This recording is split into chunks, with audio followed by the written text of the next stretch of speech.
면에 있습니다. 주보와 그 화면을 참고하셔도 되겠습니다. 로마서 14장 17절에서 19절 말씀 함께 읽겠습니다.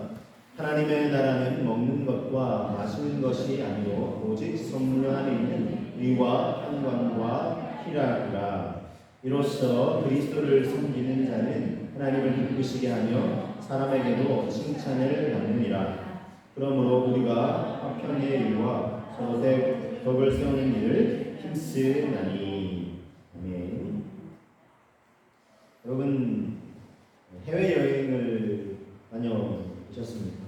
지금은 뭐 코로나 상황이라는 해외여행이 제한되어 있지만 조만간에 좀 풀려질 줄로 압니다. 우리가 다시 좀 자유롭게 왕래도 하고 하는 것들을 좀 사모할 수 있으면 좋겠고요. 저도 여러 나라들을 가본 적이 있습니다. 특별히 이제 다음 세대를 잘 이렇게 신앙을 훈련시켜서 단기 선교라고 비전 트립이라고 하는데 같이 가서 때로는 뭐 작년 어르신분들 중에도 같이 이제 섬기기도 하시고 참여하시고 하시면서 같이 이제 팀을 이뤄서 가기도 하고 이렇게 했는데 여러 나라를 이제 가본 그런 경험도 있습니다. 그 중에 한 나라는 이제 라오스라는 동남아 잘 아시는 라오스인데 사실 이제 공산시하에 있는 국가입니다. 그래서 좀 우려를 했는데 가서 보니까 굉장히 좀 평화로워요. 그리고 치안이 굉장히 잘 되어 있어요. 경찰이 굉장히 잘 시스템이 잘 되어 있어서 사실 이제 외국 사람들이 우리나라 와서 많이 놀란다는 저녁에 밤에 우리 뭐 산책하러 운동하러 가서 웬만한 나라에서는 이게 겁나는 일이거든요. 근데 우리나라는 전혀 뭐 그런 이제 겁날 일이 아니라 우리나라 그런 뭐 치안이나 국민의식이 자체는 잘 되어 있죠. 근데 이제 라오스도 경찰이 굉장히 잘 되어 있어서 남의 물건을 훔친다든지 남에게 좀 이렇게 해를 가한다든지 이런 부분들에 대해서 아주 엄격합니다. 그래서 치안이 잘 되어 있어요. 굉장히 나라가 좀 평화롭고 함께 이제 우리 단기선교를 갔던 청년들 섬기는 부장집사님이 한번 그 나라를 쭉 보시더니 야 너무 좋다고 은퇴하면 여기 와서 이제 살면서 이제 선교사님 좀 도우면서 그렇게 살면 참 좋겠다고 그렇게 소원을 품으신 걸 봤습니다. 자, 각 나라마다 그 나라가 가진 특성이 있어요, 그렇죠? 그리고 그 나라가 추구하는 가치가 있어요. 라오스 같은 경우는 그런 남에게 피해를 끼치면 안 된다. 뭐 이런 가치가 이제 그 나라를 지배를 하고 있지요. 자, 그 나라의 고유한 특성과 가치가 있는데 우리가 지금 하나님의 나라에 대해서 함께 나누고 있잖아요. 하나님의 나라는 어떤 특성이 있을까요? 어떤 가치가 있을까요? 오늘 말씀을 통해서 좀 함께 나누기를 원합니다. 하나님 나라의 특성, 하나님 나라의 가치. 먼저 우리 17절 말씀을 한번 보시면 하나님의 나라는 먹는 것과 마시는 것이 아니요 그랬죠. 상반절만 먼저 보시면 하나님 나라는 먹는 것과 마시는 것이 아니래요. 자, 그런데 여러분 먹는 거 마시는 거 우리 삶에 굉장히 중요하잖아요. 그래서 의식주를 3대 우리 사람이 기본적으로 해결해야 될 이런 문제로 꼽잖아요. 근데 먹는 게 그렇게 중요한데 그럼 먹는 것은 하나님의 나라와 관계가 없는 건가요? 마치 우리의 그 일상의 삶에 있어서 가장 중요한 요소 중에 하나잖아요. 이게 송두리째 좀 부정당하는 것 같은 그런 느낌이 좀 들어요. 물론 이제 예수님께서도 하나님의 나라는 볼 수 있게 임하는 게 아니다. 하나님의 나라는 사실은 우리 육의 눈에 보이는 현상적이나 어떤 물질적인 세계만이 아니라 이걸 사실은 초월하는 그런 나라입니다. 그렇다고 그러면 우리가 보고 또 접하고 경험하고 심지어 먹는 거는 너무나 중요한데 그건 하나님 나라와 관계가 없는 건가요? 그런 건 하나님 나라에서 너무나 하찮은 건가요? 아닙니다, 여러분. 오늘 말씀을 잘 알면 이 전체적인 맥락을 알면 그 반대인 걸 알 수 있어요. 근데 어감 자체는 하나님 나라는 먹는 것과 마시는 게 아니다, 그렇죠? 그 반대인 걸 알 수 있는데 그 배경을 먼저 설명해 드리겠습니다. 14장 1절부터 보시면 자 이렇게 말씀하고 있어요. 믿음이 연약한 자를 너희가 받되 그의 의견을 비판하지 말라. 그 2절은 어떤 사람은 모든 것을 먹을 만한 믿음이 있고 또 믿음이 연약한 자는 채소만 먹느니라 그랬어요. 그리고 3절은 또 이렇게 말씀하고 있어요. 먹는 자는 먹지 않는 자를 업신여기지 말고 먹지 않는 자는 먹는 자를 비판하지 말라. 하나님이 그를 받으셨습니다. 이렇게 말씀하고 있어요. 자, 이게 바울의 서신인데 믿음이 연약한 자를 비판하지 말라 그랬어요. 그 의견도 비판하지 말라 그래요. 그래서 먹는 자는 먹지 않는 자를, 또 먹지 않는 자는 먹는 자를 서로 비판하지 말라는 거예요. 하나님이 다 그들의 각각의 의견을 다 받으셨다. 이렇게 말씀을 하고 있습니다.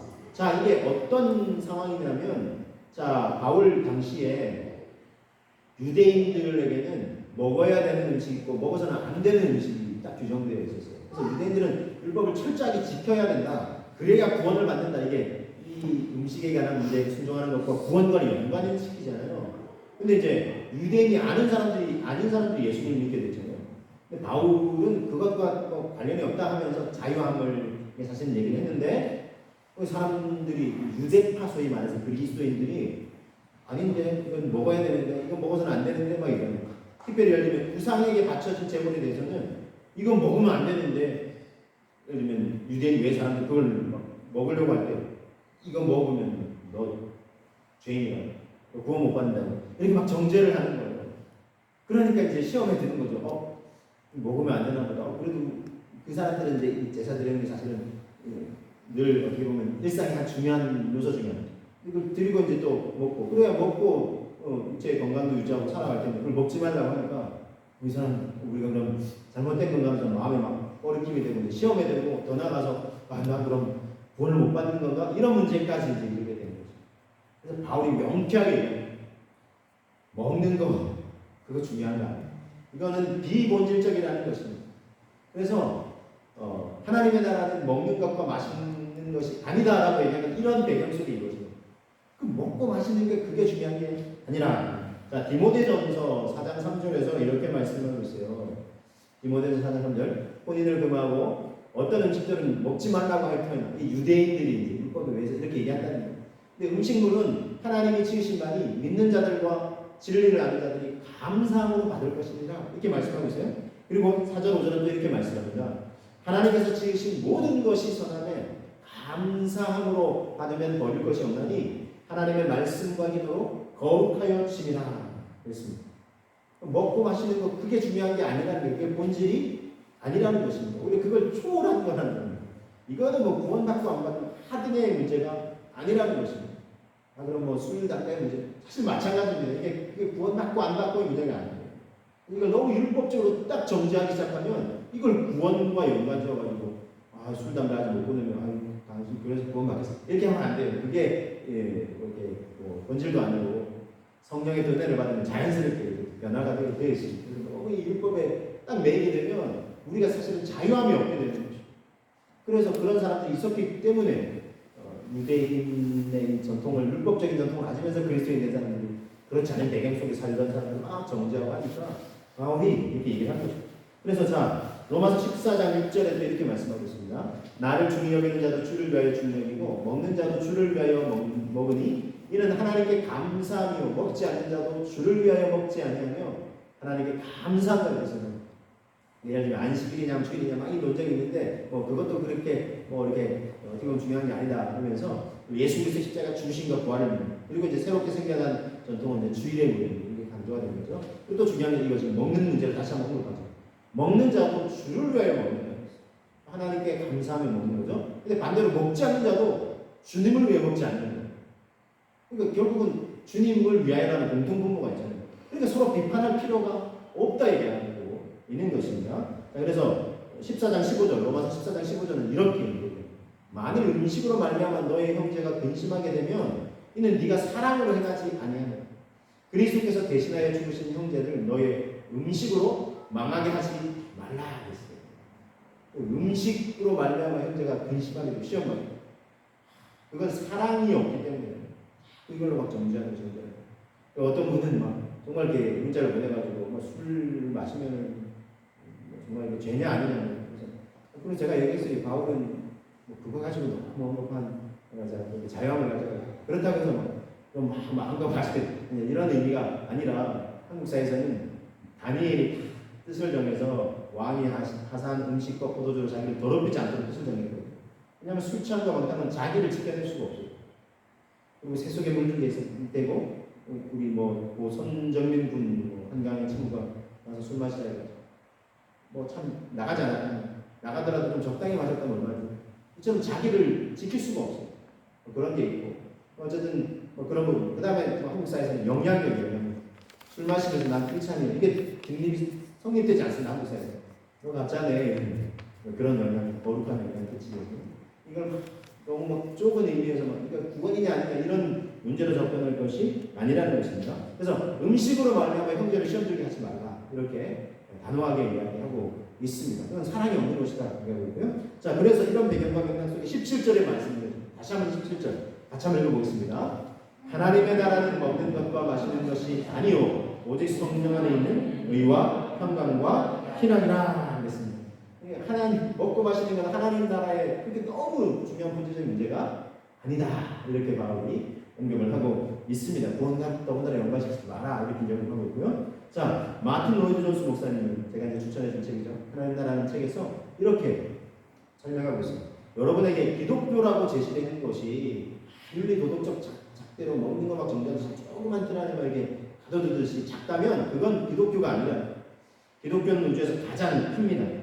하나님의 나라는 광대하고 영광스럽습니다.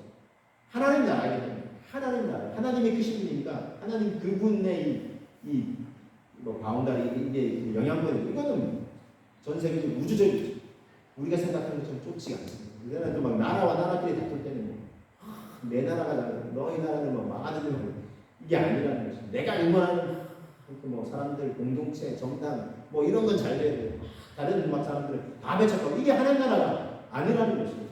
하나님은 크신데 때로 우리 그리스도인들이 너무 좀 좁으면 참 이런 경우가 일어난다는 것입니다. 그래서 하나님 나라는 크고 심오하고 하나님 나라는 외형이나 의식이나 예식과 관련된 작고 고상한 것 정도가 아니라는 거죠. 거기 멘트가 아니라.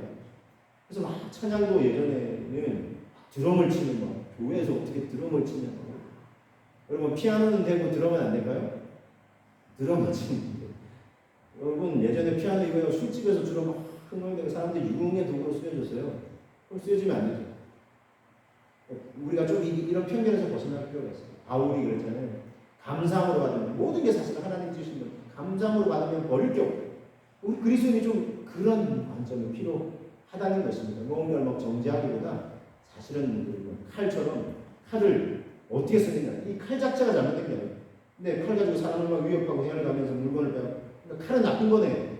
근데 뭐 칼이 동시에 맛있는 음식을 요리하는 데 쓰이잖아요. 칼 자체가 나쁜 게 아니라 그걸 어떻게 활용하느냐.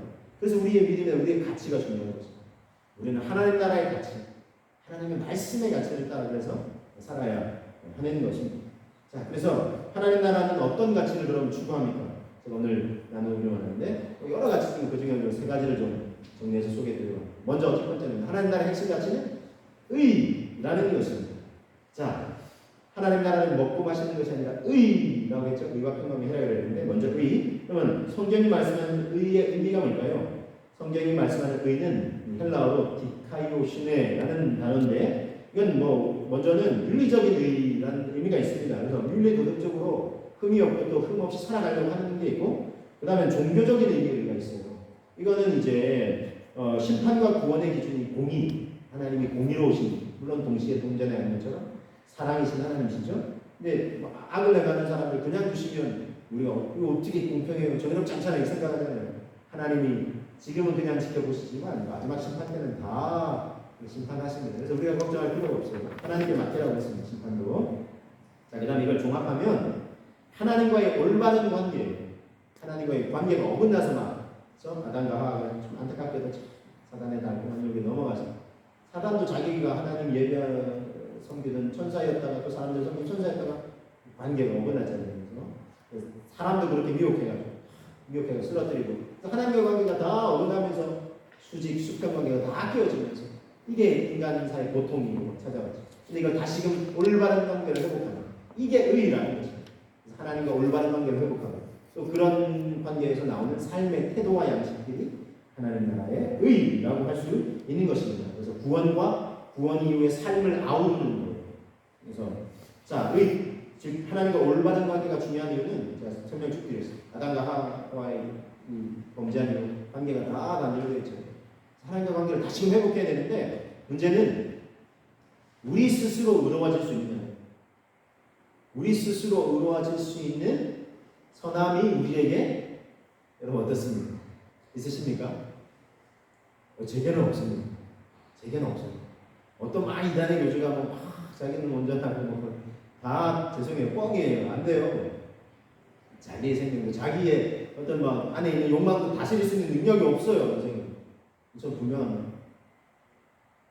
저뿐만 아니라 우리 모든 인생이 안 돼요. 작심삼일 이런 말 왜 나오고 있어? 아무리 막 이건 안 해 하면서 지킬 능력이 없는 거잖아요. 뼈저리게 인간 안에는 스스로 구원받을 만한 의로움이 없다는 것입니다. 하나님과 관계를 어떻게 바로 정립해야 되는지 모른다는 것입니다. 자, 그러면 어떻게 될까요? 그래서 하나님께서 보내주신 분이 예수 그리스도라는 것입니다. 예수 그리스도께서 이 땅에 오시고 십자가의 피를 죽으심으로 우리에게 하나님의 의를 덧입혀 주셨어요. 그래서 우리가 예수님을 믿을 때 의의 옷을 입게 된다 이렇게 표현합니다. 자, 우리 죄를 씻어주시고 의의 옷을 입혀주신 것입니다.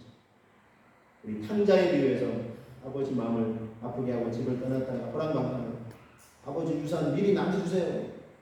이런 불효자식이 어디 있어요? 돈을 다 탕진하고 내가 아버지 집에는 품꾼들도 풍족하게 먹었는데 자기는 돈 다 탕진하고 친구들 다 들불다가 다 떠나버리고 돼지 치는 농장에 가서 나 좀 일할 때는 먹을 것만 주시 했는데 그 농장도 막 요즘 뭐 AI라든지 뭐 이런 게 막 생겨가지고 막 이렇게 병이 생기잖아요. 그러니까 막 농장에서도 뭐 먹을 게 없고 그러니까 이제 집으로 가야지. 근데 내가 어떻게 자녀는 날 받아달라고 품꾼 중에 하나를 힘들게 하는 거야. 아버지는 어땠어? 이제 오나 저제 오나 하면서 먼 발치에서 기다렸다가 언덕에서 기다렸다가 하고 힘없이 보는 나를 확신하고 달려가서 끌어안고 어떻게 했어요? 집에 들어가서 저 자녀라고 품꾼 무슨 소리냐 넌 내 자식 이런다 저런다 하면서 깨끗이 씻기고 어떻게 했죠?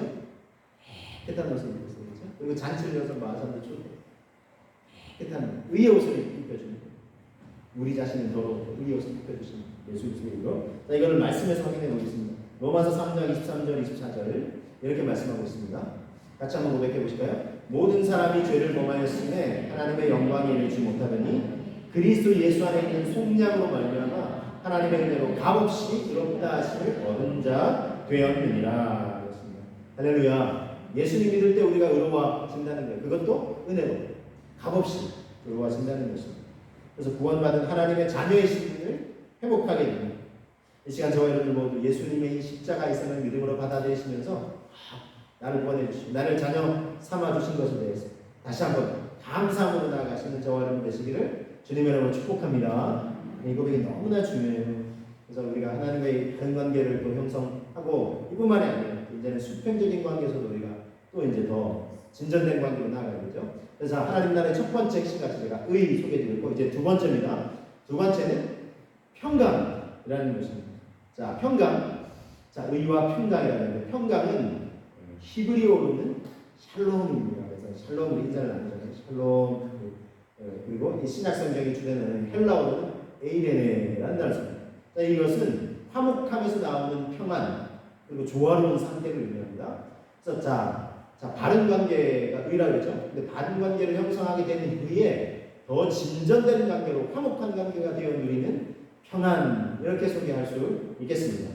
자, 아까 이제 그 자녀가 집을 나갔다가 아버지 관계가 이제 어긋나있다가 바른 관계가 있어요. 나는 품꾼인데 무슨 소리 넌 내 자녀 했지만 처음엔 좀 미안한 마음이 있을 거잖아요. 그렇지만 아버지의 사랑이 진심이구나 하면서 계속 자기가 막 이렇게 내가 지은 죄를 하면서 쭈뼛하면서 막 어려워하면 이 관계가 또 진전이 안 되잖아요. 이제 누리는 거지. 그래서 더 진전된 관계로 화목한 관계로 되어서 평안함을 누리는 상태가 평강 또는 화평 이렇게 표현을 한다는 것입니다. 자, 그래서 로마서 5장 1절에 여러분 이렇게 말씀하고 있습니다. 같이 한번 고백해 보시죠. 그러므로 우리가 믿음으로 의롭다 하심을 받았으니 우리 주 예수 그리스도로 말미암아 하나님과 화평을 누리자 그랬습니다. 하나님과 화평을 누리자.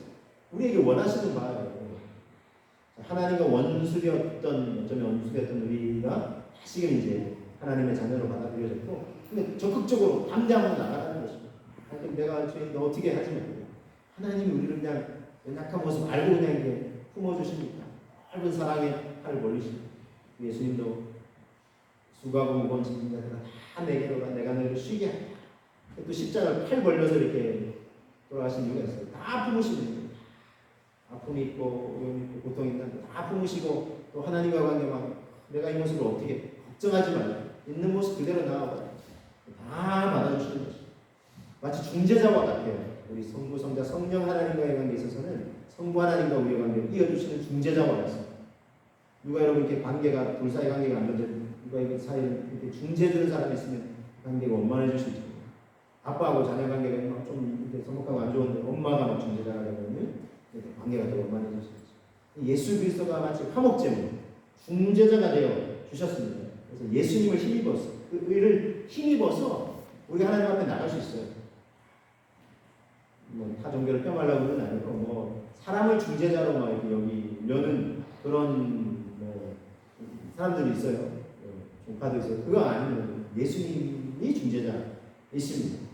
자, 그래서 중재자가 되어서 우리가 하나님과 화목하게 해주셨고 이제 우리에게도 이런 사명을 맡겨주셨습니다. 자, 로마서 5장 고린도서 5장 18절인데 모든 것이 하나님께로부터 났으며 그가 그리스도로 말미암아 우리를 자기와 화목하게 하시고 또 우리에게 어떤 직분을 주셨죠? 화목하게 하는 직분을 주셨다. 너는 화목하게 하는 삶을 살아라. 하나님과 원수되었던 관계를 화목하게 해주지 않았냐고 하시면서 우리에게 부탁하시는 것입니다. 자, 그래서 그런 삶을 사는 자가 복이 있다 그랬어요. 팔복 중에 하나인 자 마태복음 5장 9절 말씀에 화평하게 하는 자가 복이 있다 그랬어요. 그들이 하나님의 자녀라고 일컬음을 받는다. 화평하게 하는 그런 삶을 사는 자가 됩니다. 자, 오늘 말씀을 다시 돌아와서 로마서 14장 18절도 이렇게 말씀하고 있어요. 이로써 그리스도를 섬기는 자는 하나님을 기쁘시게 하고 사람에게도 칭찬을 받는다는 겁니다. 사람과의 관계에서 지혜롭게 잘한다는 그 모습은 19절에서 구체적으로 소개하고 있습니다. 19절 그러므로 우리가 화평의 일과 서로 덕을 세우는 일을 힘쓴다 했어요. 하나님을 기쁘시게 하고 사람에게 칭찬받는 뭐냐? 화평의 일을 추구하는 서로 덕을 세우는 일을 힘쓰는 것이라는 것입니다. 그래서 이런 삶을 살아가는 자가 하나님의 자녀라고 일컬음 받는 복을 누린다는 것입니다. 이 복을 누리시는 저와 여러분 되시기를 주님의 이름으로 축복합니다.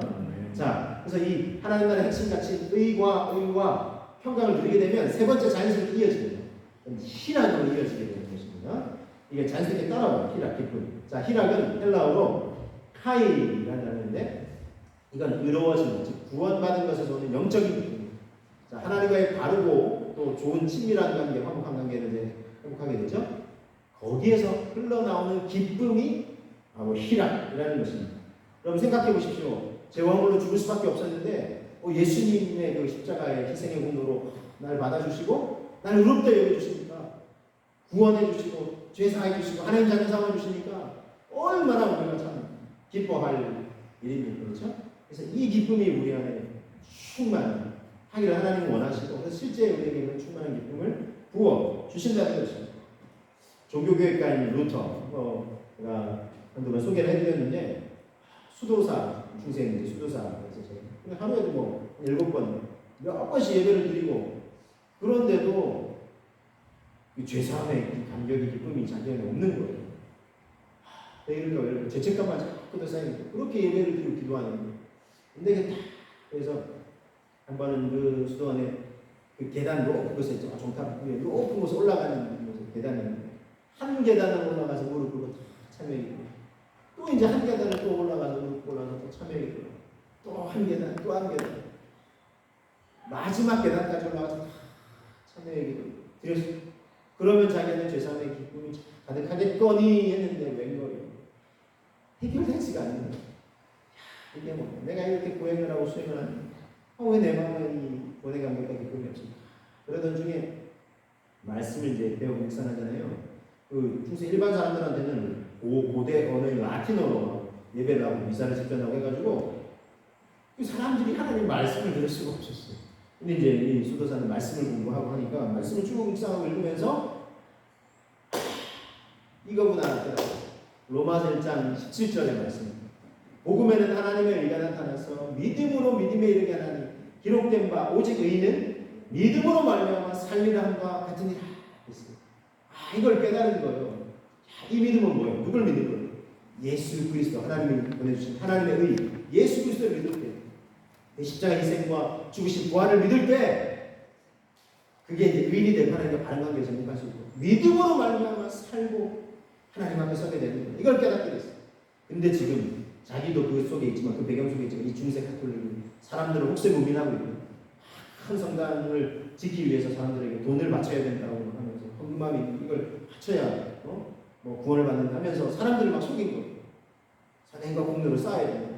이게 아니구나라는 것을 깨닫게 되고, 그리고는 이제 정말 어떻게 보면 왕도 황제도 임명하고 패하는 그 막강한 권력을 그 왕과 그 권력과 맞서서 종교개혁을 해가지 않습니까?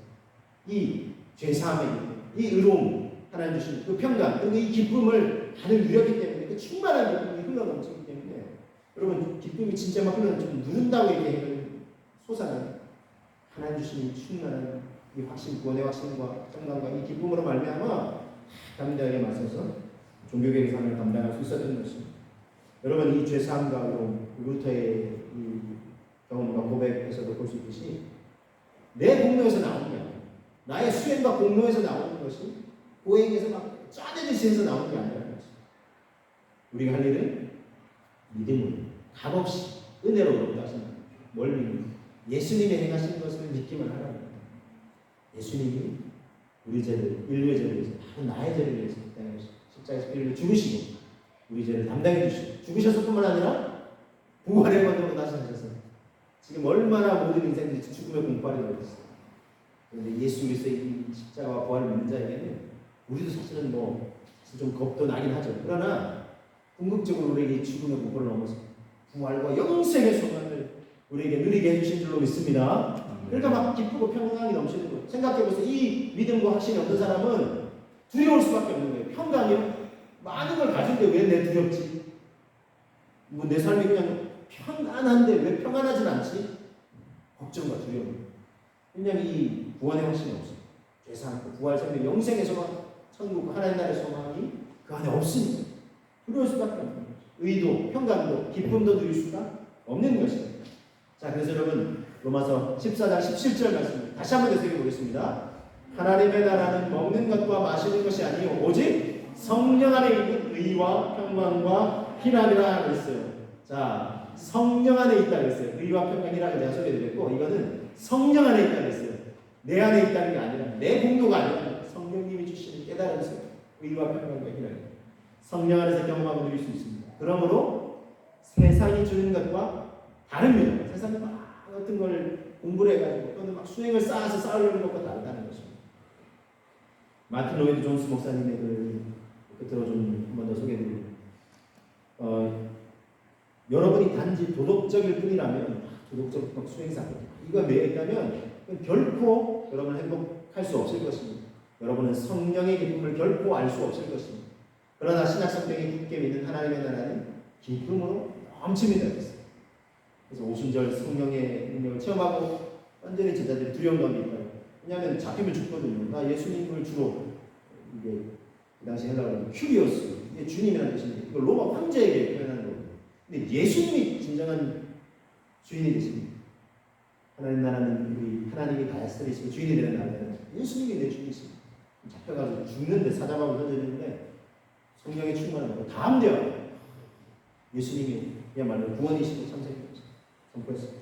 참된 기쁨을 누렸던 것이죠. 자, 그래서 이 바울도 처음에는 예수 믿는 자를 잡아 죽으려 했다가, 예수님 안에 참 구원이 있구나, 의와 평강과 힘을 예수님 안에 있구나 깨닫고요, 우리 삶의 자리, 고난 속에 있는 자에게 이렇게 권면했습니다. 빌립보서 4장 4절, 주 안에서 항상 기뻐하라, 다시 말하노니 기뻐하라 권면했습니다. 이 권면을 우리에게도 주시는 권면, 하나님의 권면을 받아들이고, 의와 평강과 희락 어디 안에서요? 오직 성령 안에서. 저와 여러분들이 성령 안에서 예수 그리스도 십자가의 그 죄사함, 부활의 권능을 믿는 자만이 누릴 수 있는 이 기쁨, 저와 여러분들이 충만히 누리실 수 있기를 바랍니다. 그래서 예수님이 십자가의 생으로 구원받고 의롭다함을 받았고 화평함을 하나님과의 관계에서 누리게 됐습니다. 우리는 충만한 기쁨을 누리게 됐습니다. 여러분, 이것을 그 누구에게도 빼앗기지 마시고, 어떤 환경에도 누리지 마시고 굳건히 하시면서, 하나님 감사합니다, 주님 앞에 큰 감사와 찬양과 영광 올려드리시는 저와 여러분 되시기를 주님의 이름으로 축복합니다. 네, 함께 기도하겠습니다. 오늘 말씀 되시면서 하나님의 핵심같이 의, 하나님과 바른 관계 주는 구원산이고 평강, 화목함에서 나오는 평안이 하나님의 핵심같이 지나는 구원받은 자가 누리는 기쁨, 우리 안에 충만케 하여 주옵소서. 삶의 환경에 흔들리지 않게 하여 주옵소서. 우리 안에 굳건하게 자리 잡게 하여 주옵시고, 우리 가족 친자에 아직도 이걸 모르거나 아니면 예전에는 맛보고 누렸는데 지금은 좀 멀어진 사람이 있다면 중보기도 하고 다시금 하나님 앞에 나올 수 있도록 이 하나님 나라의 충만한 의와 평강을 입고 함께 누릴 수 있게 하여 주옵소서. 흘러가게 하여 주옵소서. 지역사회도 나라와 민족과 세계도 흘러가게 하여 주옵소서. 우리 그 통로 삼아 주옵소서. 우리 기도하겠습니다.